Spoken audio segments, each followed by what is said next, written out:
você tem a sua Bíblia, abra comigo no livro de 1 Tessalonicenses. Vou ler o capítulo 4. 1 Tessalonicenses, capítulo 4, começando com o versículo 16. O apóstolo Paulo escreve e diz: porque o mesmo Senhor descerá do céu com alarido, e com voz de arcanjo, e com a trombeta de Deus, e os que morreram em Cristo ressuscitarão primeiro. Depois nós que ficarmos vivos juntamente com eles, seremos arrebatados nas nuvens a encontrar o Senhor nos ares, e assim estaremos sempre com o Senhor. Portanto, consolai-vos uns aos outros com essas palavras. Agora, nós já tivemos todo tipo de deviação de doutrina a respeito da vinda do Senhor. Alguns nos dizem que nós temos que passar por grande tribulação, e os cristãos serão purificados nessa grande tribulação, mas isso não é bíblico. A Bíblia nos diz que nós somos purificados pela palavra. E eu gosto da maneira que o irmão Warb diz: vamos deixar o purgatório para os católicos. Você não pode, Paulo disse que então conforte uns aos outros com essa palavra, e você não pode confortá-los dizendo que eles têm que passar por um inferno na terra. E as escrituras dizem abertamente que nós não somos designados à ira. Deus não nos designou para a ira. Agora nós temos uma outra doutrina que está predominante, que é chamada do domínio ou do reino, que nos ensina que não vai haver tribulação nenhuma, e que tudo vai ficar melhor e melhor e melhor e melhor, e que os cristãos vão dominar o mundo, e que em um curto período de tempo, ele disse que entre 1 e 10 anos, já faz 1 ano desde que ele disse essas palavras, que todos os muçulmanos vão aceitar a Jesus eventualmente, os budistas, os shintoístas, os confucionistas, os hindus, os espíritas, os ateus e os comunistas. E a América vai ser o trampolim com seu presidente, com a Corte Suprema e o Congresso, os juízes, todos cheios do Espírito Santo. E nós, os cristãos, vamos dominar o mundo, então nós vamos receber a Jesus de volta. Eu não sei porque nós íamos precisar dele.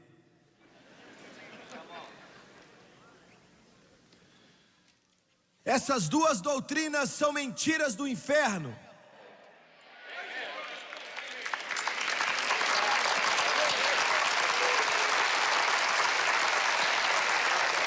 O apóstolo Paulo nos diz que nos últimos dias tempos horríveis viriam. Os homens serão egoístas, avarentos, presunçosos, arrogantes, blasfemos, desobedientes aos pais, ingratos, ímpios, sem amor pela família, irreconciliáveis, caluniadores, sem domínio próprio, cruéis, inimigos do bem, mais amantes dos prazeres do que amigos de Deus, tendo aparência de piedade, mas negando seu poder. Afaste desse também.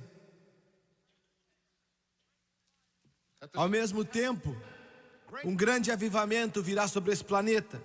Como que nós sabemos disso? Porque ele disse: eu derramarei meu espírito sobre toda a carne nos últimos dias. No futuro próximo nós vamos ver 2 rios fluindo um ao lado do outro, se Jesus tardar. Um desses rios vai ser a apostasia e declínio espiritual, e o outro vai ser um avivamento do Espírito Santo, um ao lado do outro ao mesmo tempo. A qualquer momento, não há mais nenhum tipo de escritura para ser preenchido, e a qualquer momento a trombeta de Deus pode tocar, e Jesus Cristo pode voltar, e é isso que eu quero falar com você nessa noite: o arrebatamento da igreja.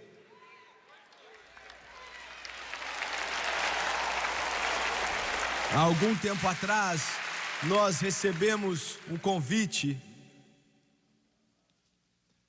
pela igreja na União Soviética de ir até ali para uma série de cultos. E eu fiquei meio que receoso. Eu aceitei o convite com um pouco de medo. E depois de muita oração, mesmo depois que eu recebi o conselho do pessoal do governo, de outros ministros que eu conhecia e confiava neles para não ir, mas depois de muita oração eu resolvi ir assim mesmo e nós fomos. Nós ministramos em Moscou, em Minsk, na Sibéria. E eu estava pensando nisso outro dia e revivi aquele momento tão maravilhoso daquela época. Um coral de garotinhos e garotinhas siberianos que memorizaram um refrão de uma música em inglês, Como Eu Amo Jesus, e cantaram pra gente. Eu fiquei de pé ali, chorei, e uma pessoa disse: eles planejaram tudo isso. Não me importa, deixe eles planejar o que eles quiserem, contanto que eles cantem a respeito de Jesus. Alguém disse: bem, talvez eles planejaram colocar aquele povo ali, porque estava cheio de gente. Nós pregamos em igrejas batistas, igrejas da comunidade, igrejas pentecostais. Eles serviam vinho de verdade na comunhão ali, eu não quis beber. E eles me perguntaram: por que você não bebe? E eu disse: eu não acho que é certo beber vinho. E mesmo que eu e você possamos ver as Escrituras de maneira diferente, você tem tanto problema com bebedeira aqui na União Soviética que, como uma questão de princípio, você deveria se levantar e dizer: não tem mais vinho aqui. E alguém disse outro dia: bem, ali devia ter mais agentes da KGB do que em qualquer outro lugar. Pode ser que sim, eu não sei. Mas se existiam agentes do KGB ali, eles sentaram ali, eu tenho certeza que eles choraram muito.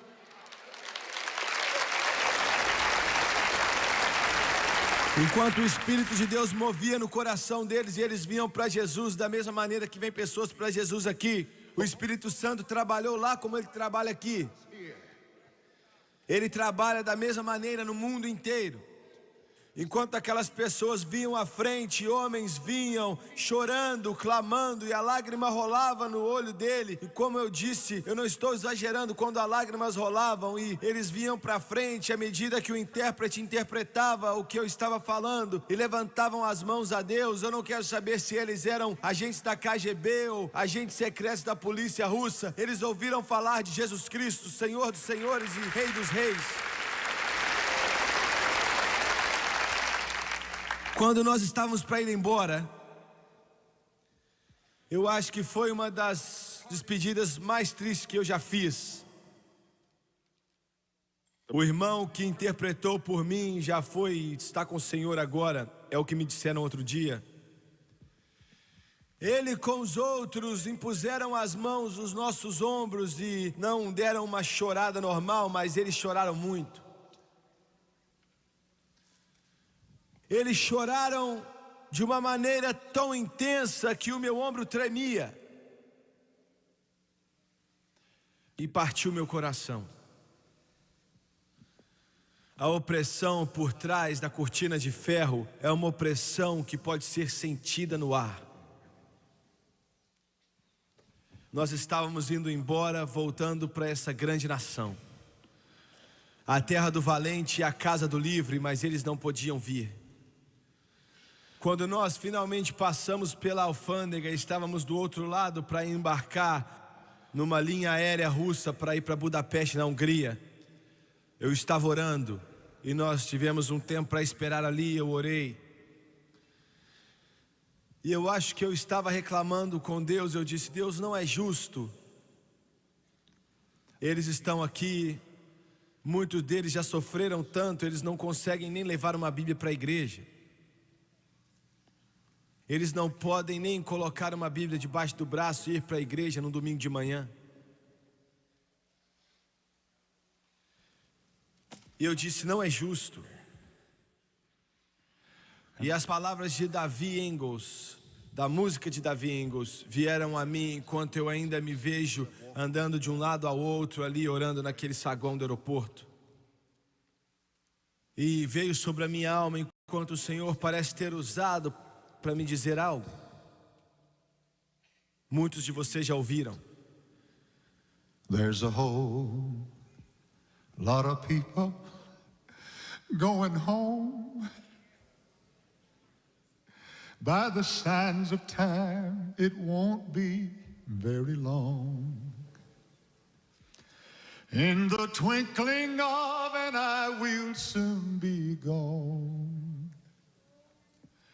There's a whole lot of people going home. Aleluia.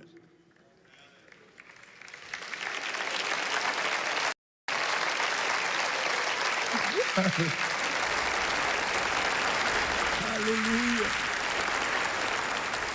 There's a whole lot of people going home. Charlie, eles estão vindo por detrás da cortina de ferro também. By the sands of time, it won't be very long. Paulo escreveu, In the twinkling of an eye, we'll soon be gone.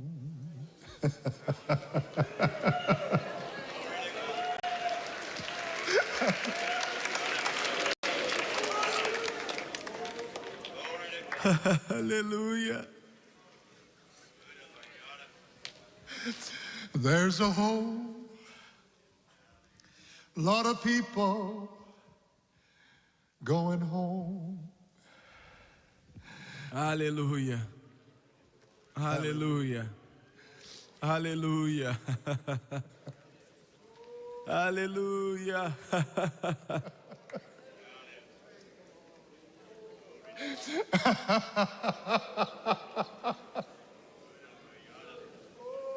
Glória a Deus.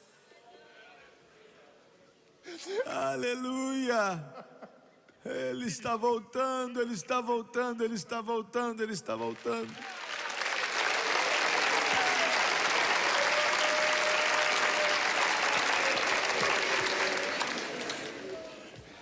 I can see them seated round the table, almost ready to say come,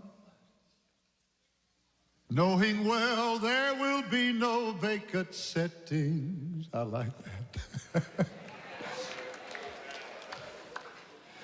For the rest of the families coming home.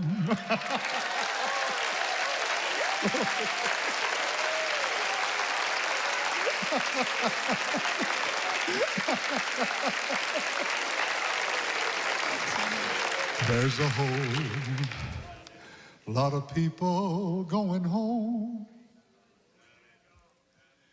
By the sands of time, it won't be very long.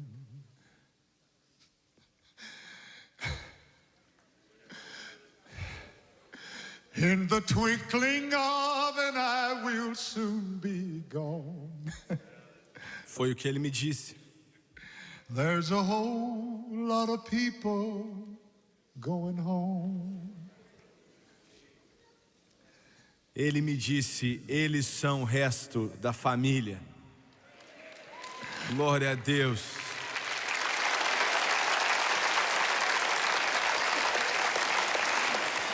Aleluia.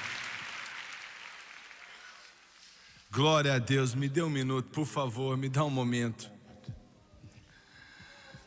Existe muito sofrimento nesse mundo, mas Ele está pronto para terminar com isso tudo. Ele está voltando, Ele está voltando, Ele está voltando. Por que você não levanta as suas mãos e louve a Ele por um momento, porque você está salvo? Louve a Deus, aleluia. Aleluia. Muito obrigado, Senhor, bendito. Bendito é o nome do Senhor, aleluia. Glorificado seja o nome do Senhor.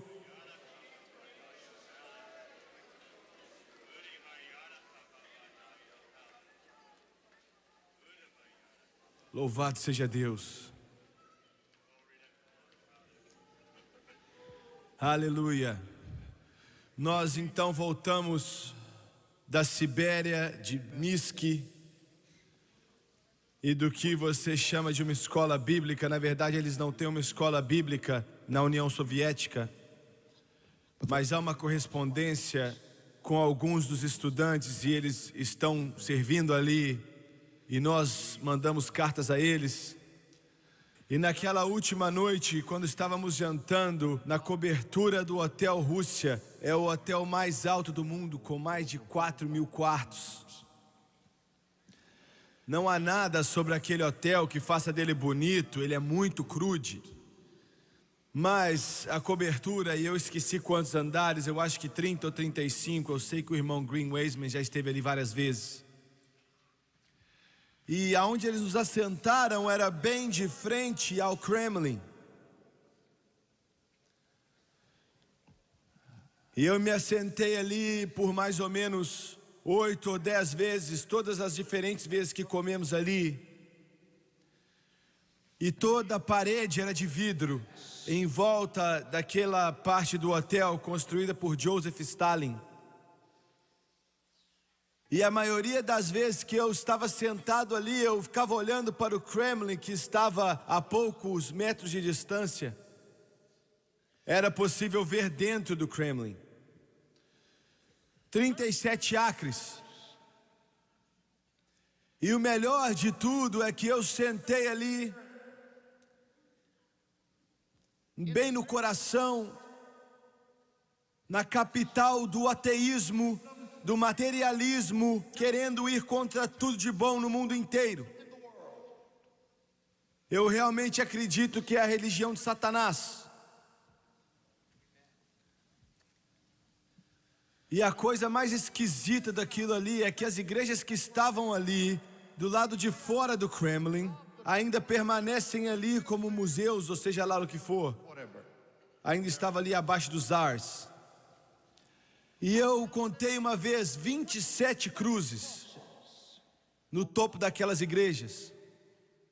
Em volta do Kremlin, a cruz de Jesus Cristo era vista em qualquer lugar que você olhasse.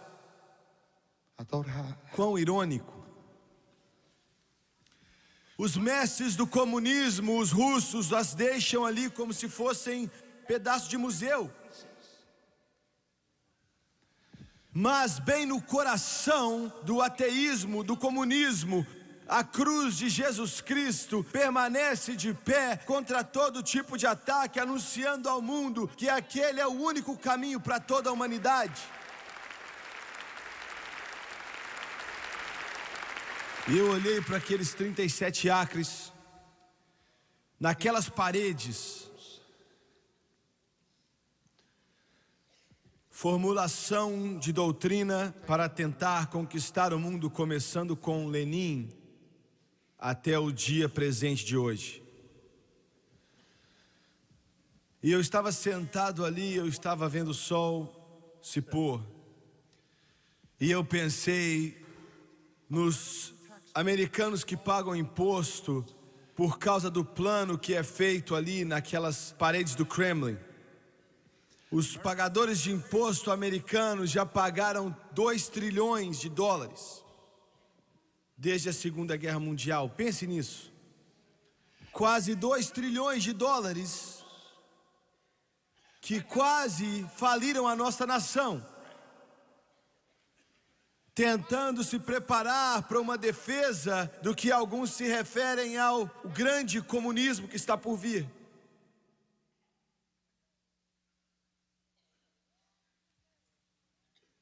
O mundo hoje está em um calendário. E Deus Todo-Poderoso ainda está no controle. Isso eu quero que você se lembre. Tudo que está acontecendo nesse planeta, todo conflito, todo tipo de guerra militar, todo tipo de ditador que aparece, Deus sabe exatamente de onde vem. E tudo está no cronograma. Eu quero que você entenda isso. Veja bem, como filho de Deus, me escute com cuidado. Como um filho de Deus, nós não temos que temer. As manchetes de jornais podem ser negras, podem ser ruins, as situações podem piorar neste mundo, mas nós não temos que temer. Tudo está no calendário, está no cronograma aqui nesse planeta, está no cronograma também lá no planeta do céu.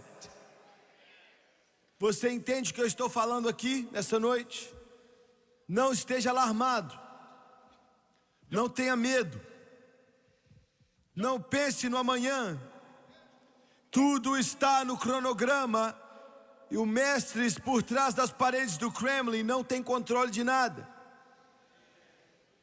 Aquele que se chama de ditador lá no Mediterrâneo, Gaddafi, não está controlando nada.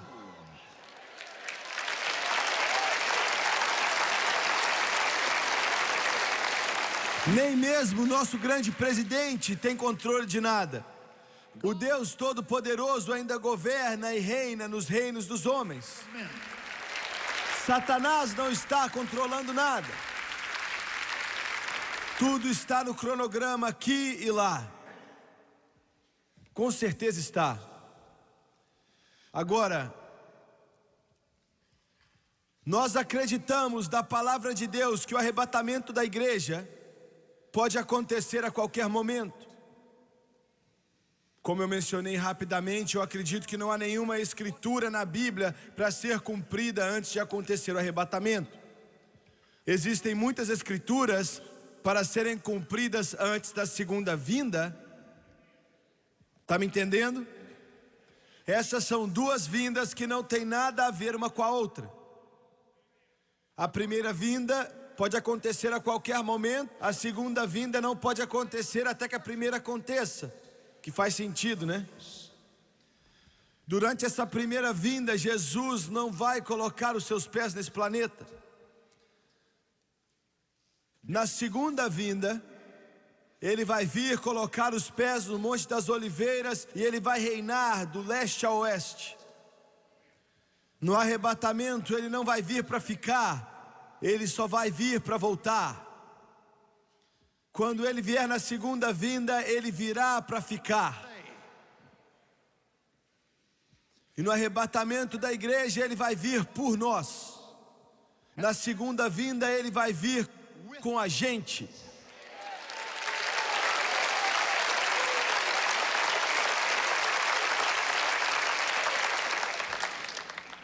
Há uma grande diferença nessas duas vindas.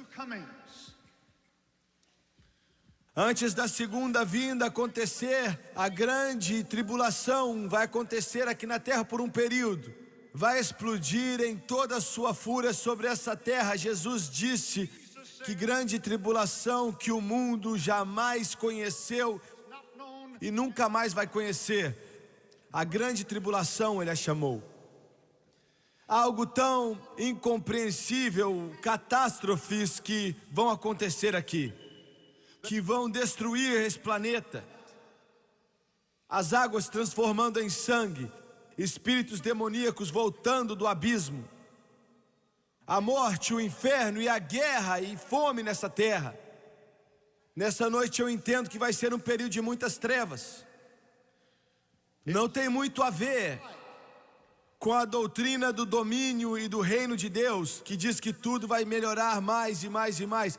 Mas eu tenho que te lembrar, eu não estou aqui para pregar o que eu acho que você quer ouvir. Eu estou aqui para pregar, assim diz o Senhor.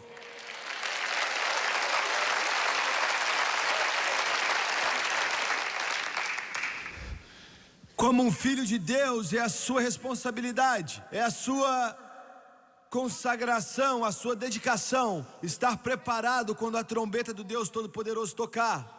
Instantaneamente, em um momento, no abrir e fechar dos olhos, a Bíblia diz que vamos ser transformados.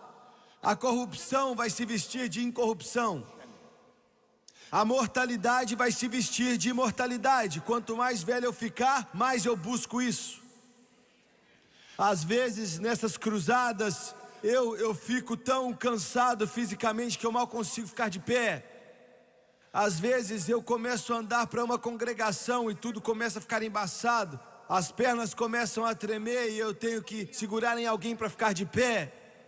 Eu sinto essa minha carcaça mortal envelhecer. Eu não tenho mais os reflexos que eu tinha. Mas logo, a corrupção vai ter que se vestir de incorrupção.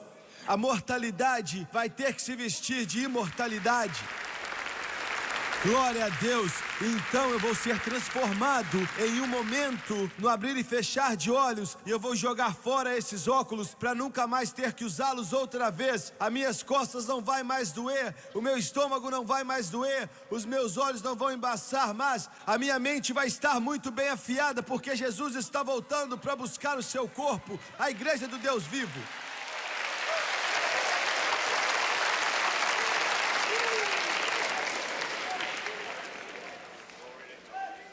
Aquilo que eu acabei de te dizer não está sendo pregado por detrás dos púlpitos como foi um dia. Eu não vou muito a igrejas, eu não tenho como ir a igrejas, e é óbvio. Mas eu assisto a televisão evangélica e eu não me lembro quando foi a última vez que eu escutei uma mensagem na televisão cristã sobre o arrebatamento. Eu acho que nunca escutei. Eu quero dizer isso outra vez, é claro que alguém já pregou essa mensagem, talvez você tenha ouvido isso ontem, mas eu tenho assistido o mesmo tanto que você, e nunca em toda a minha vida ouvi um pregador do evangelho pregar sobre arrebatamento, na televisão cristã, ou em qualquer outro tipo de televisão. Isso deveria ser a mensagem principal que pregamos hoje. Isso tem que ser a mensagem principal, porque está vindo, é eminente. Como você sabe, Jimmy Swaggart? Como você sabe que Jesus Cristo vai voltar logo? Eu acredito que Ele virá logo por muitas razões. Isso é um pouco à parte aqui, mas a revista Times News saiu há alguns meses atrás que nesse exato momento em Jerusalém, eles estão treinando 400 jovens judeus, jovens israelitas. Eles estão os treinando em como trabalhar dentro das obras do tabernáculo, como adorar no templo, para que eles saibam fazer as tarefas do templo. Quer dizer, estão treinando eles agora, nesse momento. E eu perguntei um dos homens israelitas ali: como é que você sabe quem é da tribo de quem? Porque somente a tribo de Levi que pode fazer essas tarefas. Ele falou: não sabemos, mas nós pensamos que todo judeu no mundo que chama Cohen é um levita.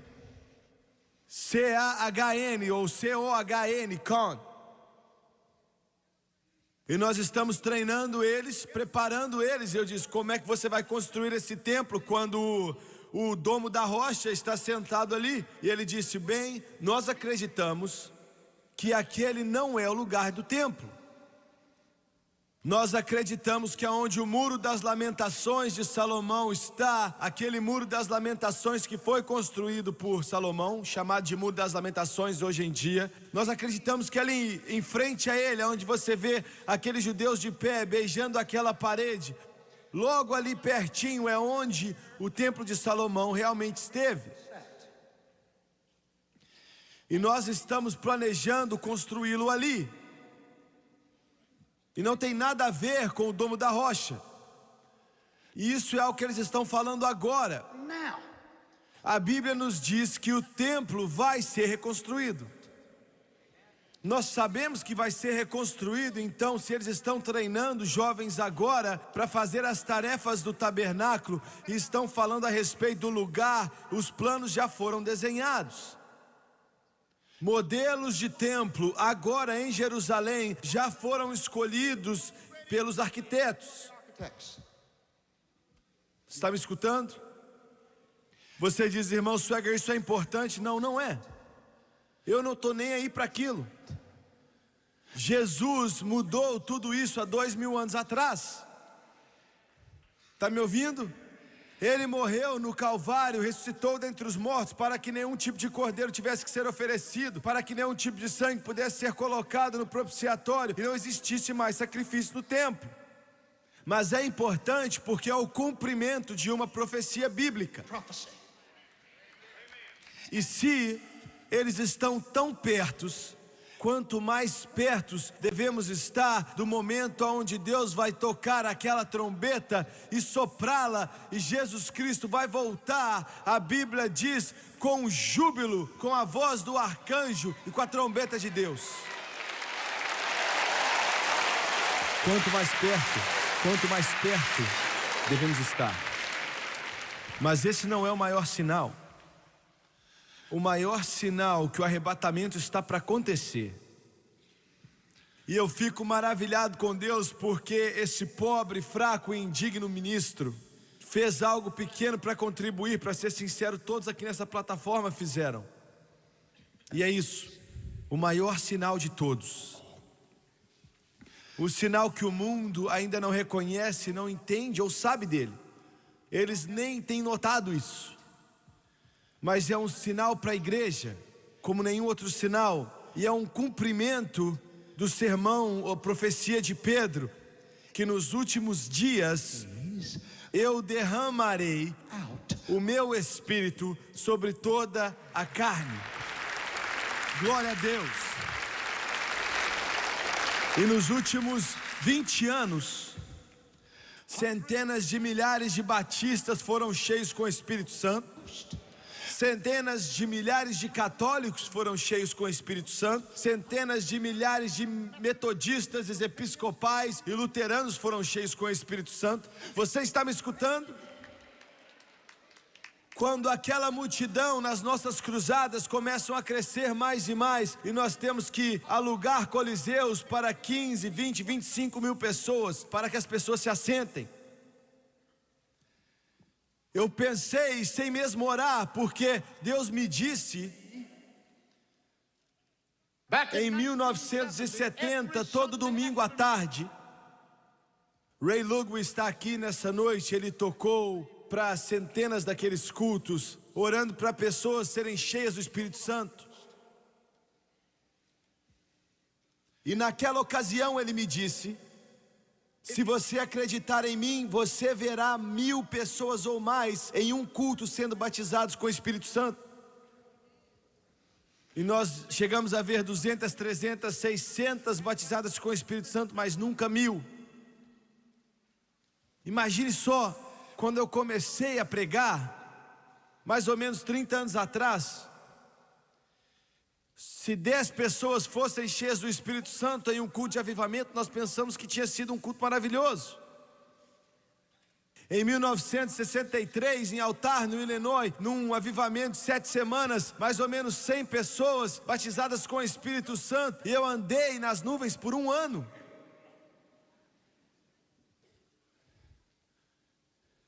Mas ele disse: você vai ver 1000 em um só culto. E eu fiquei desesperado quando eu via os anos passarem. E em meu coração eu lembrava do que Deus tinha me dito, mas eu não sei como isso podia acontecer, 1000 em um só culto.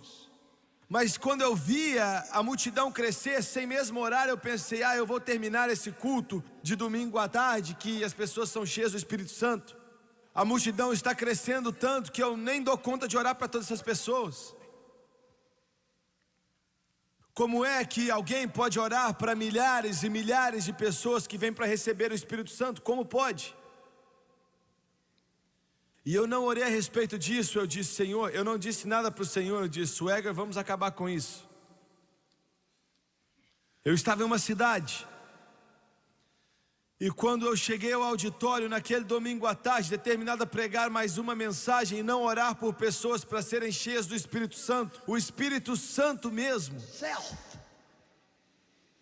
eu quero dizer que Ele me colocou no canto, Ele me segurou, e eu queria sair para a plataforma e começar a chorar. Foi em Greenville, na Carolina do Sul. E Ele disse: Essas reuniões são minhas, elas não são suas. Elas pertencem a mim. Eu sou o que te unge. Sem mim você não pode fazer nada. Ele me deixou cheio de medo. Porque eu quero te dizer algo, meu irmão. Um pregador sem o Espírito Santo é como se fosse um carro sem gasolina. É como se fosse um avião sem o seu motor. É como se fosse o mundo sem o brilhar do sol. O Espírito Santo é o nosso poder, é a nossa força. Não são os seminários, não são os doutorados, não são prédios maravilhosos, mas o poder do Espírito Santo. O poder do Espírito Santo não é por força, nem por poder, mas pelo meu Espírito, diz o Senhor dos Exércitos. Vocês estão me ouvindo, igreja? Vocês estão me ouvindo, igreja? O único poder que Deus reconhece é o poder do Espírito Santo. Ele não reconhece outro tipo de poder. Eu ainda vejo aquela plataforma cheia de pessoas. Eu ainda vejo aquela audiência que lotava aquele auditório. E eu cheguei ali e disse: Senhor, eu não me preparei para pregar no Espírito Santo. E ele disse: bem, apenas me obedeça.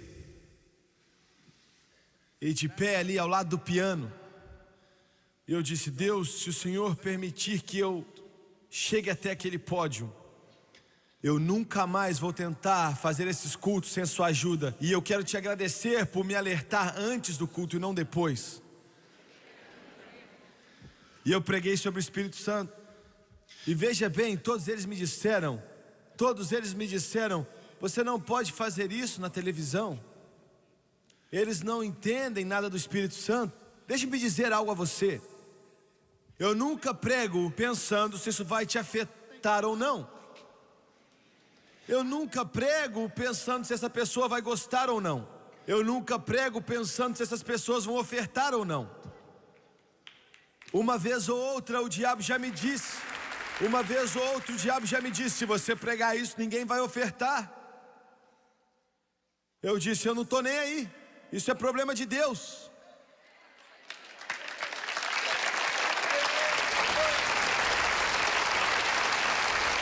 Um pastor da Assembleia de Deus me disse outro dia: se você continuar pregando dessa maneira, as pessoas da Assembleia de Deus não vão te apoiar. E eu disse: se eles não me apoiarem, Deus levanta uns católicos para me apoiar.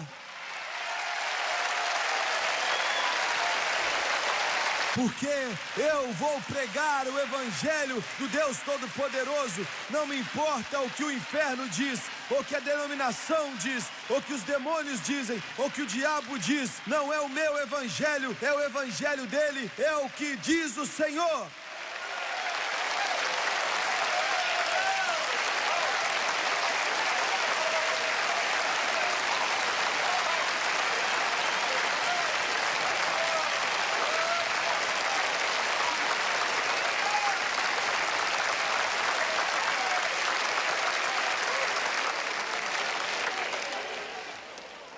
Houve um mover de Deus naquela noite, naquela tarde.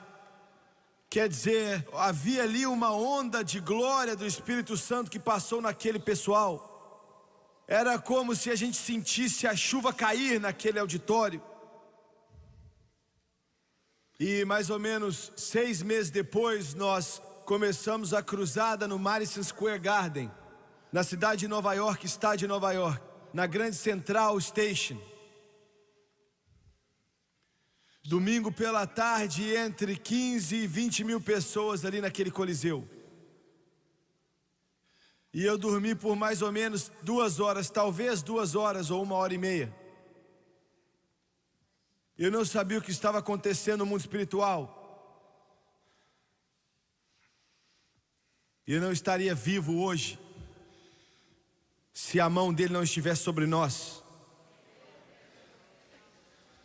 E eu não quero mais falar sobre isso, mas Era como se um peso estivesse sobre mim, como um peso que pesava como 1000 toneladas. E eu saía da cama e eu começava a andar ali de um lado para o outro daquele hotel. E eu começava a chorar e eu me lembrava das lágrimas. Eu sabia que Deus estava fazendo algo, mas não sabia o quê. Na manhã seguinte, enquanto eu andava ali na rua, eu andei mais ou menos umas 2 ou 3 milhas e voltei.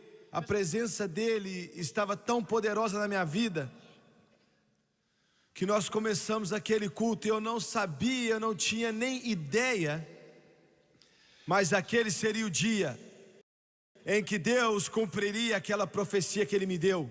E mais de 1000 nova-iorquinos iam ser batizados no Espírito Santo, com evidência em orar em línguas, assim como o Espírito Santo os capacitava. E eu preguei naquela tarde, e eu me lembro que a glória que veio sobre aquele lugar era como se uma tempestade tivesse passado por cima. Quer dizer, quando você sabe e sente aquela unção do Espírito Santo, você não consegue se satisfazer com qualquer outra coisa. Vocês que foram batizados com o Espírito Santo e ainda estão tentando ir para um mausoléu, uma igreja que não tem isso, você não vai sobreviver. Quando você experimenta a glória e o poder e a unção, você não se satisfaz mais com qualquer outra coisa. Aleluia! Você não aguenta mais pregadores mortos pregando sermões mortos para congregações mortas. E eu pedi para que eles viessem, como eu sempre faço. Vem até a frente, para ficar de pé ali na frente. E milhares deles vieram. Eles vieram de todas as partes do Madison Square Garden. Eles vieram e preencheram toda a parte da frente, preencheram todos os corredores e até o fim daquele estádio. Cada um daqueles corredores deviam ter ali 5.000 que vieram para ser cheios do Espírito. E eu pedi para que os crentes viessem ficar atrás deles, e só alguns puderam vir e ficar, porque estava tão cheio ali. E nós oramos por eles, e houve uma onda de glória que veio sobre aquele lugar. Centenas e centenas, e eu posso dizer sem exagerar que eu acho que milhares foram cheios. Não 1000, mas eu acredito que foi 2 a 3 mil pessoas, e eu sou muito conservador com esses números. Naquela noite nós saímos para Londres, e na próxima manhã eu me levantei para orar. Você ora o tempo todo, Jimmy? Eu não tenho escolha. Se Ele não me disser o que pregar, eu não sei o que pregar. Se Ele não me der o que Ele quer que eu entregue a você, eu não sei o que fazer. Veja bem, eu nunca fui a um seminário.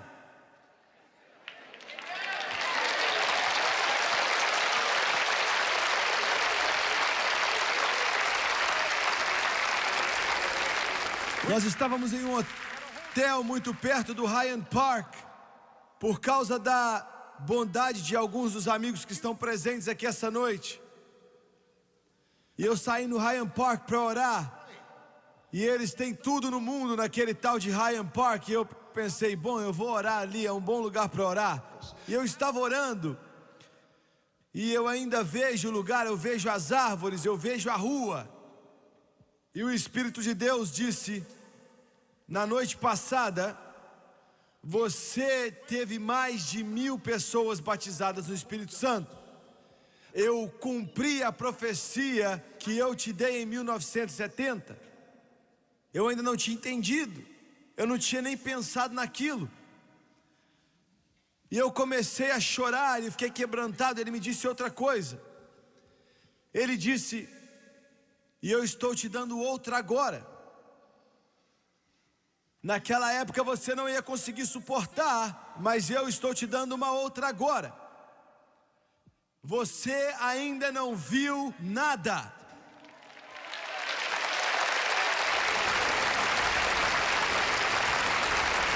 Eu vou encher dezenas de milhares em um só culto, com o poder do Espírito Santo.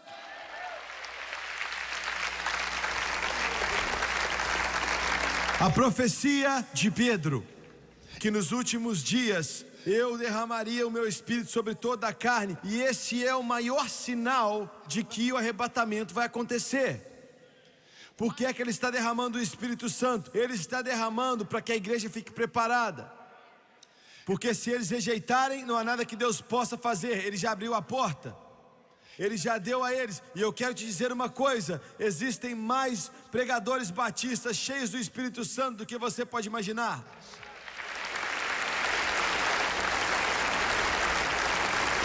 Pedro disse: o Senhor vai derramar o Espírito dele sobre toda a carne. Um padre da igreja católica me escreveu outro dia. Disse: eu estou cheio do Espírito Santo.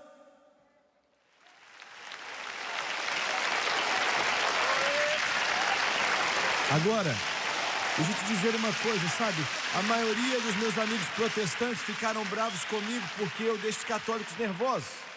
Eu não faço isso, eu não deixo eles nervosos, eu apenas entrego a mensagem que Deus me disse para levar a eles, só isso. Eu amo os católicos. Ele disse: eu quero encontrar com você. E ele foi cheio de Espírito mesmo. Eu vi ele na televisão. Ele ainda está errado orando para Maria.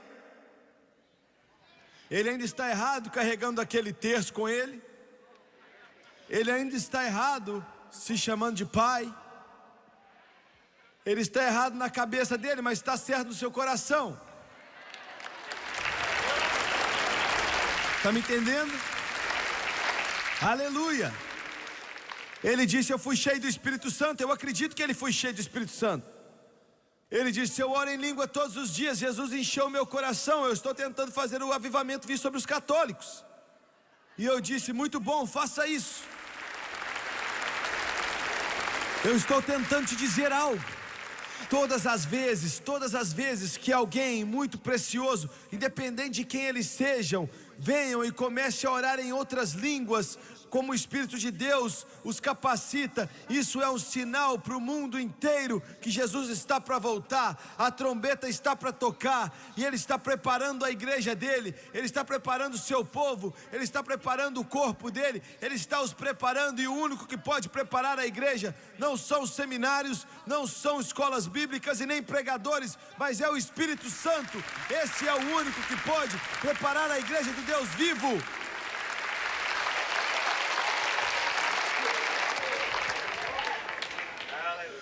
Você está entendendo?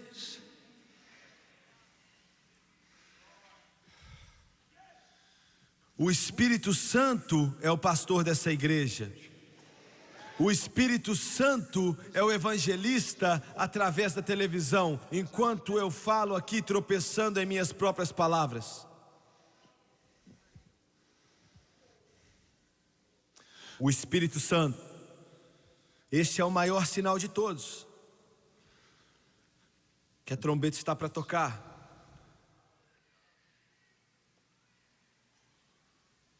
Você está me ouvindo? Não deixe que isso passe batido por você, com indiferença ou falta de entendimento. Alguns de vocês aqui receberam o Espírito Santo nos últimos meses. 1 ano ou 2 atrás, você tacava dardos em minha foto toda manhã.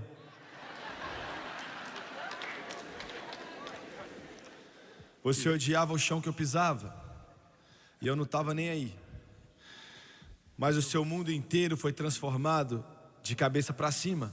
Não de cabeça para baixo, pela primeira vez você está de cabeça para cima. Aleluia.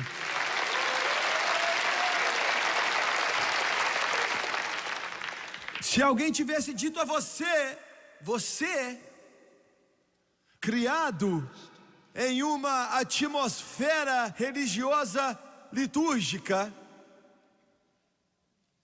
tudo tão calado dentro da igreja que você não consegue diferenciar de um funeral. A única diferença é que eles não têm um caixão.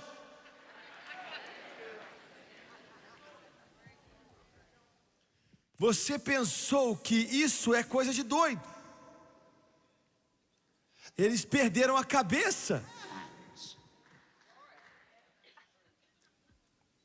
O elevador deles não chegou ao topo.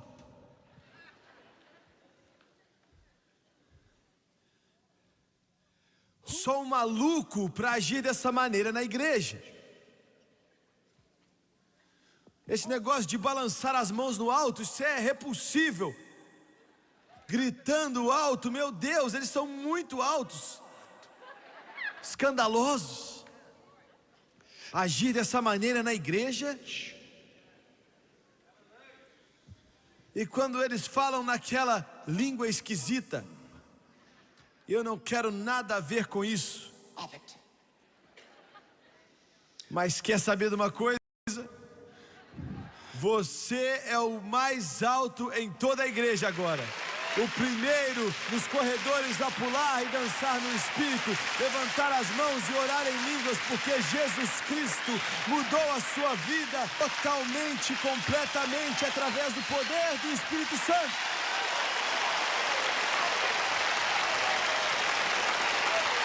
Aleluia! Aleluia! Aleluia!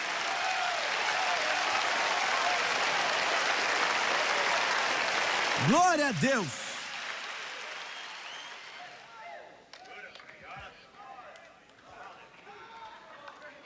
Agora, nós das Assembleias de Deus, e nós das igrejas de Deus, e nós das igrejas pentecostais, e nós das igrejas quadrangulares, olhamos para você como se você estivesse doido. Você perdeu a cabeça, você fala alto. Não é? Qual o seu problema? Você fala alto. Qual o seu problema? Dançando para cima e para baixo do corredor. É isso que nós éramos e é isso que nós temos que voltar a ser, porque Deus disse que ia derramar o Espírito dele. Ele vai derramar o Espírito dele sobre toda a carne. Eu vou derramar, eu vou derramar, eu vou derramar, eu vou derramar.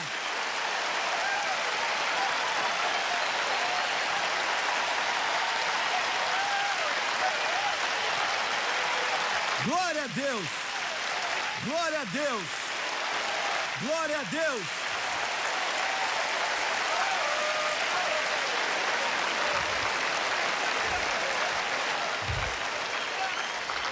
Ele disse: eu vou derramar.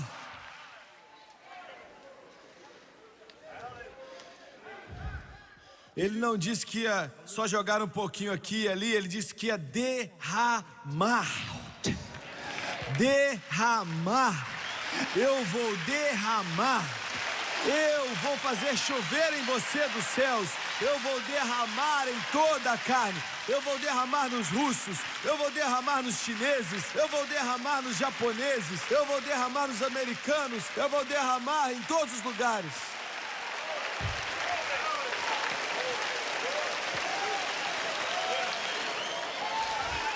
Glória a Deus. Glória a Deus.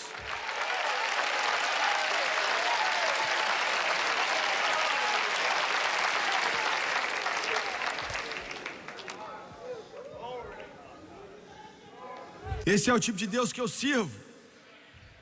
Quer dizer, isso é coisa grande. Quando nós construímos essa igreja, quando nós começamos a planejar, nós tínhamos acabado de começar a igreja. O Glenn Miller começou 6 anos e meio atrás, não foi? Esse é um dos homens que mais ama a Deus que você pode conhecer.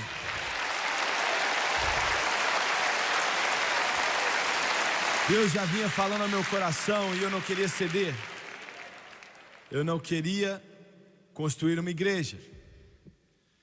Eu não tinha desejo de construir uma igreja. Eu sou um evangelista, Senhor. Em caso que você não tenha percebido, o Glenn chegou até mim e disse, entrou ali no meu escritório, no outro lado da cidade, num prédio velho que tinha ali. E ele disse, Deus está mandando você construir uma igreja. Eu disse, não sei não, viu? Eu não quero fazer isso não. Eu não quero fazer isso não, não tem tempo. Eu não queria olhar para ele, ficava olhando para baixo e resmungando. Então ele voltou. E ele parece um profeta, não é?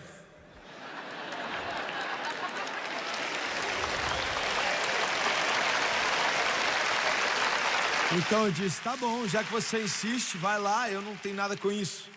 Eu não vou pregar lá, eu vou congregar lá, mas não vou pregar lá. E alguns de vocês, talvez um ou dois, vocês pensam que eu sou muito santo, não é mesmo? Mas eu tenho os meus problemas como você tem. Elias era um homem com as mesmas paixões. O Glenn começou a igreja no Holiday Inn. O Holiday Inn começou mais igrejas, irmão Ward. O Holiday Inn o quê?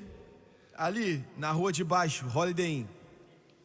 E saímos daquele Holiday Inn para um outro Holiday Inn. Começamos com 100 pessoas, não foi, Glenn? Uma igreja bonita, 100 pessoas. Alguns meses depois, Deus começou a falar comigo para construir uma igreja. E mais ou menos nessa época a gente tinha 400 pessoas. E eu não queria fazer. Deus me disse, construa a igreja que vai sentar 10 mil pessoas. E eu disse, Deus, eu tenho 400 pessoas e eu não estou ali na maioria das vezes. Eu vou escrever um livro em como construir uma igreja, nunca apareça.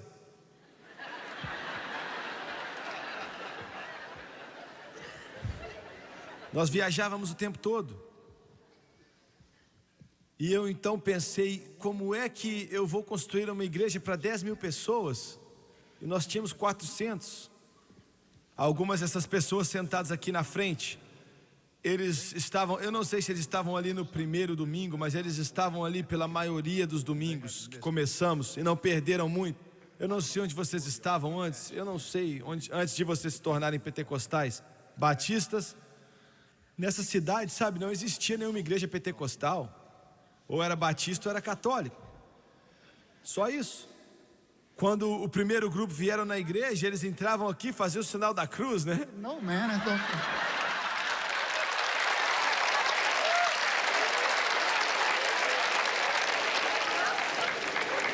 Mas eu quero te dizer um segredo.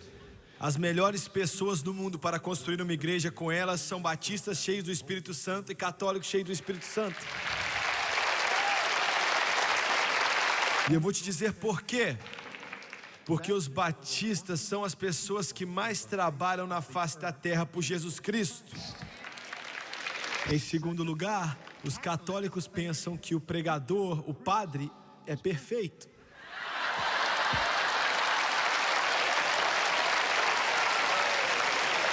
Aleluia! E eu não fiz como Deus queria, e nós fizemos isso aqui para 7 mil pessoas, com todos esses balcões. Mas eu temi. Deus está fazendo grandes coisas.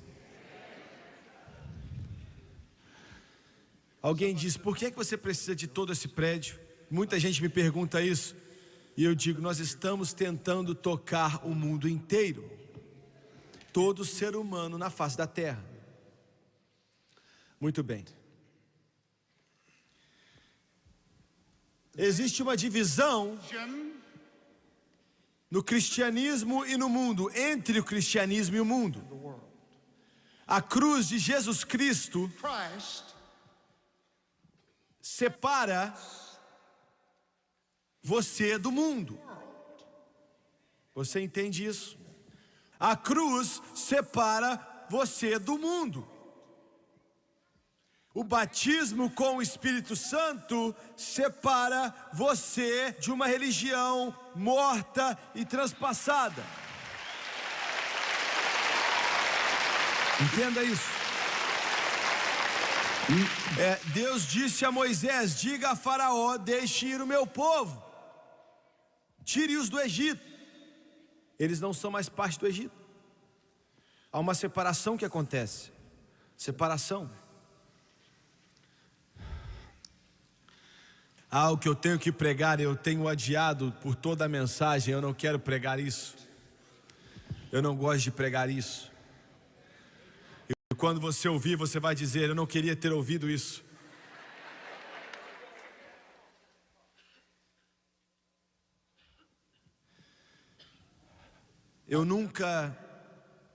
Meu coração nunca esteve tão quebrantado como o dia de hoje. Nunca. Eu nunca trabalhei com um fardo tão triste. Se levantou em Jerusalém, olhou para as pessoas e disse: eles são como ovelhas sem pastor. As pessoas seguem pastores. E eu ouvi, eu acho que foi o Dave Wilkerson ou foi o Don Blank, um dos dois disse, talvez foi Charles Greenwood, que disse: existem criadores de ovelhas, existem mercenários, existem pastores. Os criadores de ovelhas conduzem as ovelhas. Conduzem as ovelhas para o seu próprio engrandecimento, ego ou orgulho. Está me ouvindo? As ovelhas são secundárias. O criador de ovelha força as ovelhas a ir onde ele quer que elas vão. E também ao mercenário, que está nisso por dinheiro. Tudo gira em torno do dinheiro. Eu me lembro em Detroit, no Michigan, com o Bon Bowman. Na primeira reunião que durou 4 semanas, a segunda durou 9 semanas. E naquela segunda reunião, se eu me lembro bem, foi numa sexta-noite, o lugar estava cheio. Tinha uma plataforma naquela igreja antiga que eles construíram ali. E o culto terminou e uma mulher veio até mim. E ela devia ter 50 anos de idade, eu acho. Ela tinha um casaco bem velho que estava usando, e era fevereiro ou janeiro, e a reunião começou em janeiro. Um casaco muito velho. Aquele casaco velho, você não conseguiria nem dar de graça para alguém, porque estava tão velho, tão sujo. Você olhava para ela e dava para saber que a vida dela tinha sido difícil. Ela chegou até a gente e queimava no meu espírito, eu nunca vou esquecer. E foi Deus que fez isso. Ela chegou até mim e disse: irmão Swagger, eu me virei, olhei para ela e a vi. E ela disse: Deus mandou eu te entregar isso. E ela colocou um bolo de dinheiro em minha mão. Muitas pessoas fazem isso. Mas eu fiz algo que eu nunca fiz antes. Eu segurei a mão dela e eu não queria largar, e ela começou a sair e ir embora. E eu segurei as mãos dela. E eu disse: irmã, isso foi em 1970, eu disse: irmã, quanto tem aqui? Na minha mente, eu só podia pensar na aparência dela, que eu sabia que era pobre, e ela disse: $32. E eu disse: o que você faz para viver? Ela baixou a cabeça e teve vergonha. Eu tive que perguntar pela segunda vez, porque eu não entendi a primeira vez, e eu perguntei: o que é que você faz para viver? E ela disse: eu lavo o chão. E eu disse: você quer dizer, você fica de joelho o tempo todo? Ela disse: sim, de joelhos o tempo todo. E eu perguntei: quanto você ganhou essa semana? E ela disse: $32. E eu disse: você deu tudo essa organização sem que ele esteja supervisionando para ver se não é verdade? Se eu pagar um almoço para aquele pastor ali, eu tenho que assinar o nome deles atrás do recibo, e ele vê para ver se é isso mesmo que está certo. E existem pastores que guiam o rebanho. Some through the waters and some through the flood. Some through the fire, but all through the blood. Some through great sorrows, but God gives a song in the night season and all the day long. Now listen to me. A nossa necessidade hoje, é isso que eu quero pregar, eu vou falar rapidamente. É impossível encontrar pregadores que têm convicções hoje em dia. Está me ouvindo? Estou falando de convicção, pregadores que têm convicções, que vão se levantar, independente do que venha contra eles, para dizer isso está certo e isso está errado.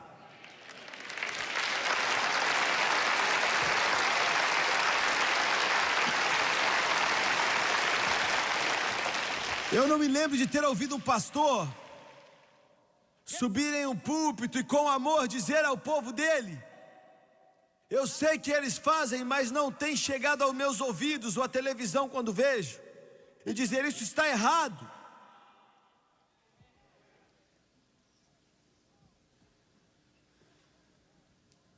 Em segundo lugar, está ficando cada vez mais difícil encontrar pastores que entendem qualquer coisa da liderança do Espírito Santo. Nessa manhã eu liguei a televisão em um pregador que eu conheço e que eu amo muito. O meu coração partiu. Eu escutei 30 minutos de música que se enquadrariam melhor se fossem um canal do mundo, por roqueiros, exibindo a própria carne.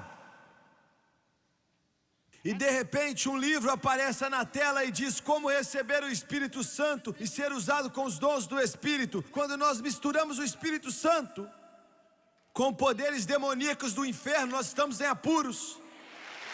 Você está me ouvindo? Nós estamos em apuros. Alguns de vocês se perguntam, e até eles se perguntam, por que é que todas as vezes que eles cantam, às vezes eu perco algumas, mas toda vez que eles tocam a guitarra ou eles cantam, eu escuto com o ouvido aguçado. E às vezes por dias eles trabalham em uma música, então eu escuto e digo não, porque o Espírito Santo disse não, isso me ofende.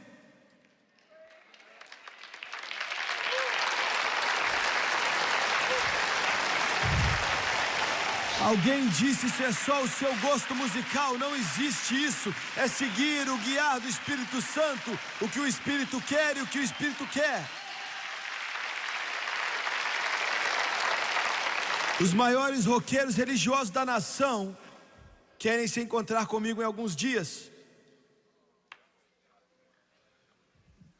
Eles não vão gostar o que eles vão escutar.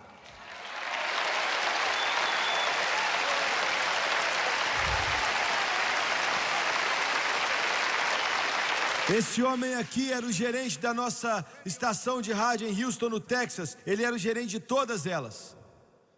Hardy Brundage. Talvez existam, não com ele, mas algumas das outras rádios que estão tocando em nossas rádios que nós não gostamos, nós não escutamos isso. Se eu escutar isso, eu te mando embora. Se ele escutar isso, ele manda eles embora.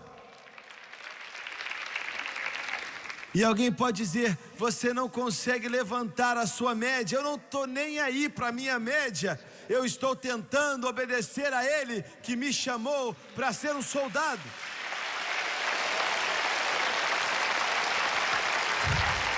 Isso é o que vai chocar você. O movimento pentecostal, Assembleia de Deus, Igreja de Deus, Quadrangular, Santidade Pentecostal vão morrer. Porque eles estão chegando ao ponto que eles não sabem o que é ser guiado pelo Espírito Santo. Me ouça, é ruim o suficiente fazer algo que é errado, como eu ouvi nessa manhã. Mas a coisa pior é quando você faz e você nem sabe que está errado. Está me entendendo? Veja bem, Deus me deu uma mensagem para as Assembleias de Deus, para a Igreja de Deus, e a Quadrangular, e a Santidade Pentecostal. E não está indo muito bem. E a pior parte disso é, eu só estou começando.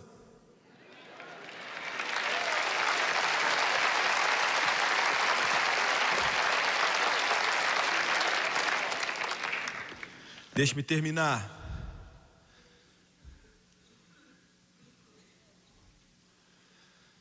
Quando acontecer o arrebatamento, não vai ser silencioso. Alguém disse, eles não vão sentir falta da gente quando nós formos embora. Querido, não acredite nisso. Quando nós sairmos daqui, nada que vai ficar vale a pena. ser comentado. Jesus disse que você é o sal da terra e a luz do mundo. Quando nós formos embora, não vai ficar nada a não ser um inferno. A única coisa que mantém esse planeta mais ou menos são os filhos do Deus vivo, com Jesus Cristo no coração e na vida deles.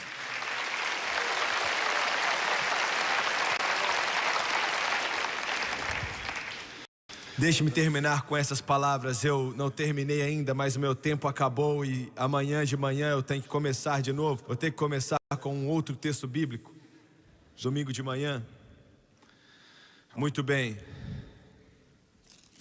Eu sei de cabeça, mas eu quero que você me veja abrir esse livro e ler dele. 2000 anos atrás, João era conhecido como Voz de Trovão. Ele tinha 100 anos de idade quando ele escreveu o livro de Apocalipse.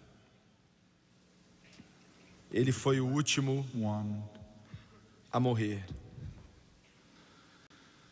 Eu posso imaginar os pensamentos que passavam em sua cabeça.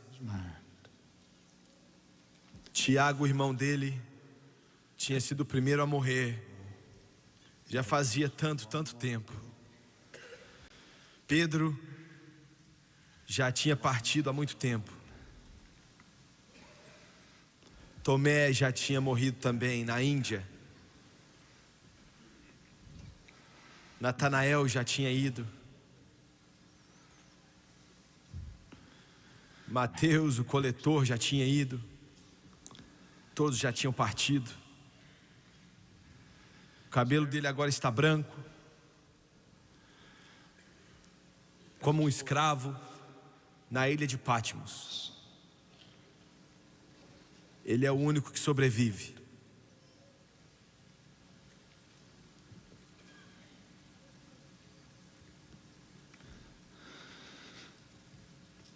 Jesus aparece para ele mais uma vez e disse: eu sou aquele que estava morto, mas eu estou ainda mais vivo. E quando ele terminou o livro mais querido que o homem já conheceu, e com aquela caneta na mão ele escreveu: e se alguém tirar quaisquer palavras do livro desta profecia, Deus tirará sua parte do livro da vida e da santa cidade e das coisas que estão escritas nesse livro. Aquele que testifica essas coisas diz: certamente cedo vem.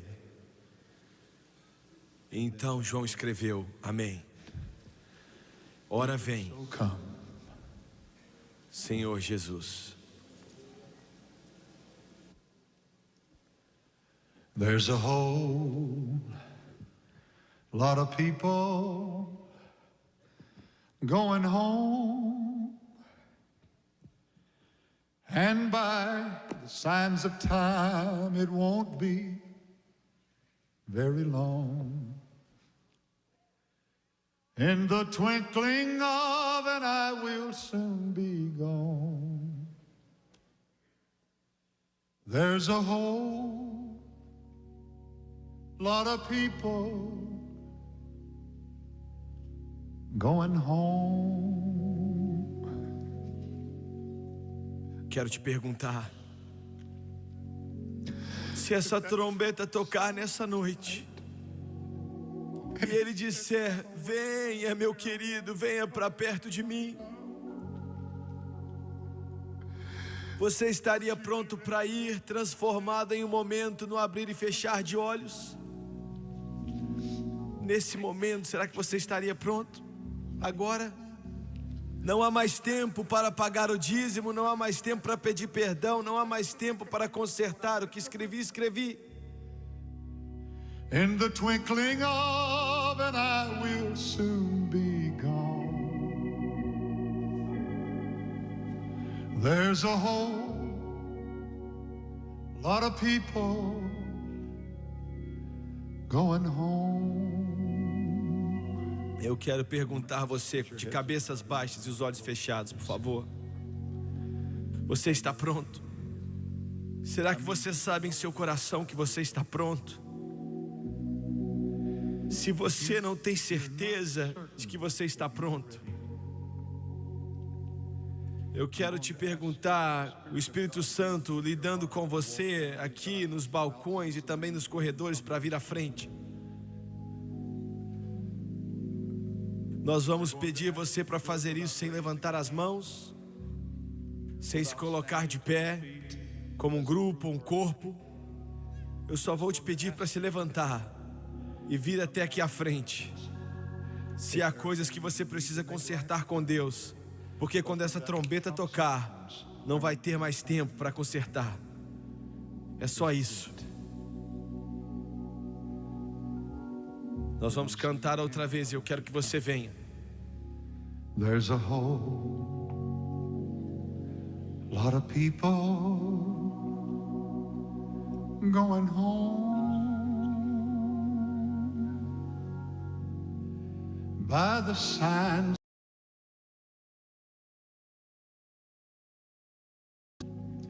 In the twinkling of an eye, we'll soon be gone.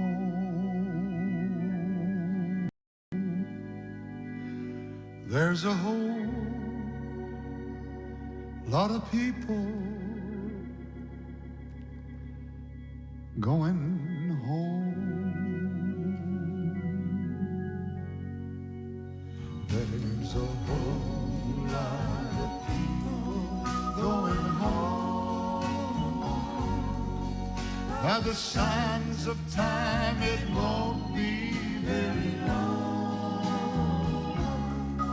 In the twinkling of an eye, we'll soon be gone.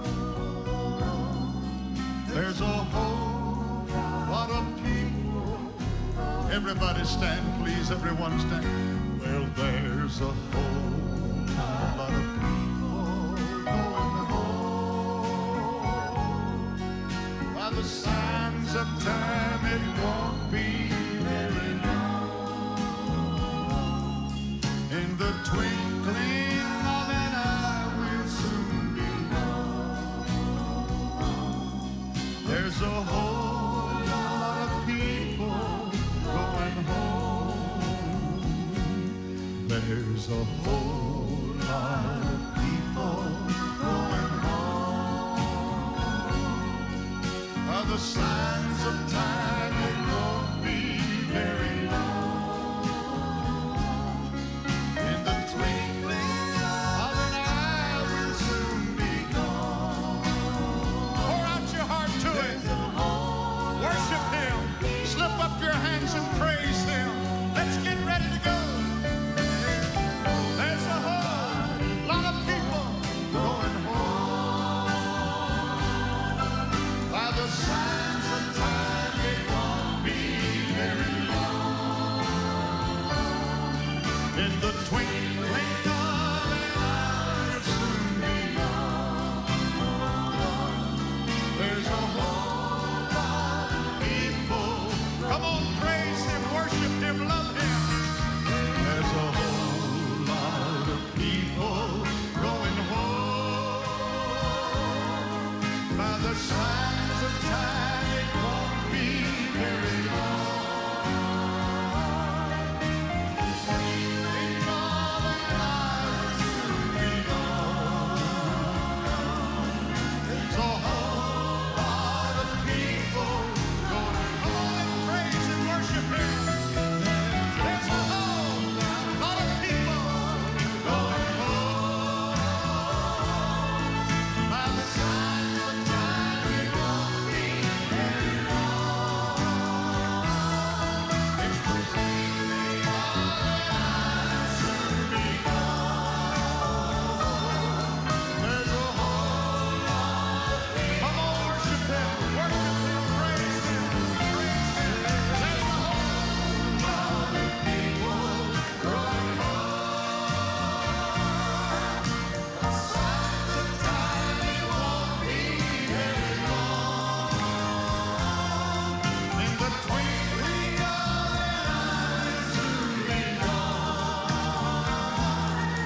Glória a Deus, aleluia.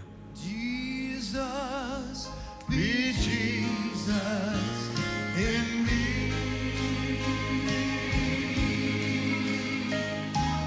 No longer me, but thee. Resurrection power, fill me this hour. Jesus, be Jesus in me. Sing it, Jesus, be Jesus. Worship Him. Let the Spirit of God work on your heart. Let the Spirit of God work in your soul. No longer me, but thee.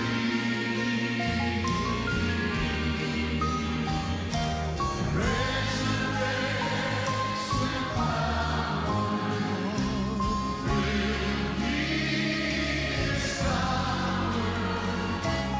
Jesus, be Jesus in me.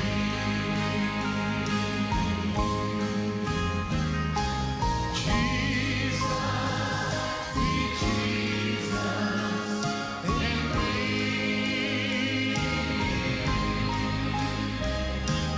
No longer me, but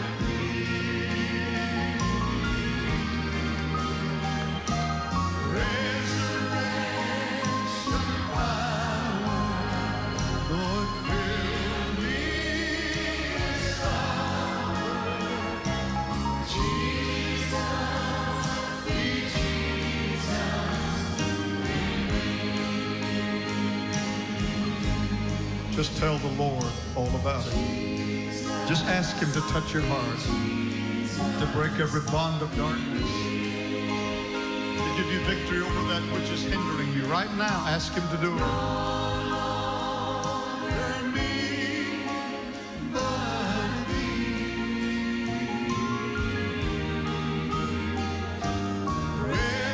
Resurrection power, Lord, please fill me this hour. Jesus, be Jesus. Worship Him just one more time. Praise Him one more time. Oh, Jesus, be Jesus in me.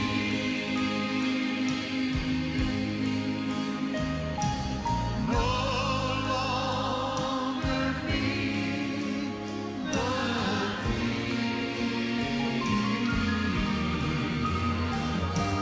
resurrection power, Lord, fill me this hour. Jesus, be Jesus in me. Nós vamos cantar mais uma vez e o Senhor me deu uma mensagem para te entregar antes de você ir embora. Você tem sido muito gracioso e muito paciente. Ele disse para que você coloque de lado todo pecado que está tentando te dominar, para que nós venhamos correr essa corrida.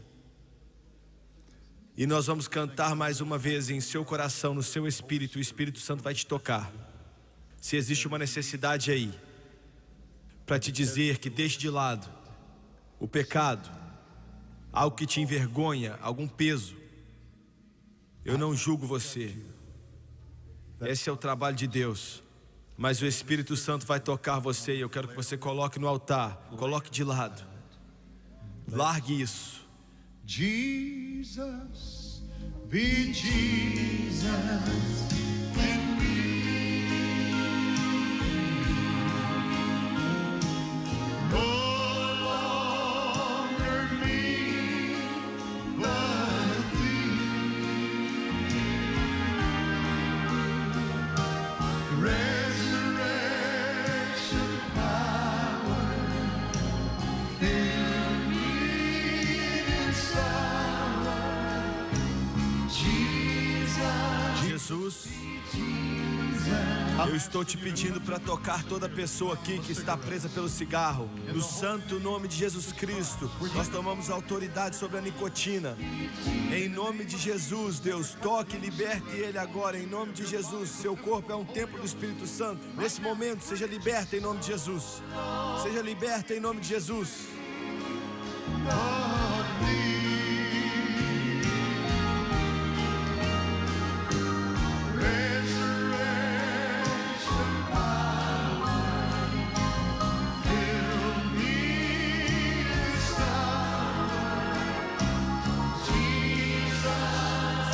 Orgulho, orgulho, orgulho. O pecado do orgulho, em nome de Jesus, coloque no altar. O pecado do orgulho.